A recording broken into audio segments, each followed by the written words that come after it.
Green tea is a type of tea that is made from Camellia sinensis leaves and buds that have not undergone the same withering and oxidation process used to make oolong teas and black teas. Green tea originated in China, and since then its production and manufacture has spread to other countries in East Asia. What does a green tea do to your body? Many studies have shown that green tea extract can promote weight loss, blood sugar regulation, disease prevention, and exercise recovery. It can also help keep your skin and liver healthy, reduce blood fat levels, regulate blood pressure, and improve brain health. It can be consumed in capsule, liquid, or powder form. Does green tea reduce belly fat?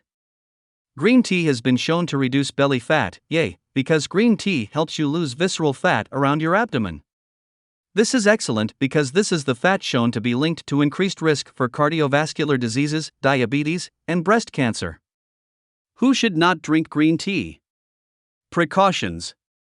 Pregnant and breastfeeding women, children under the age of 2 and people with kidney disorders, heart conditions, stomach ulcers and psychological problems should also avoid taking green tea. People with glaucoma, anemia, liver disease, osteoporosis and diabetes should also avoid it. When should I drink green tea? Studies suggest that the best time to drink green tea is in the morning and before the workout session. Swapping your cup of coffee with green tea is the best way to kickstart your day. Like coffee, green tea also contains some amount of caffeine and L-theanine.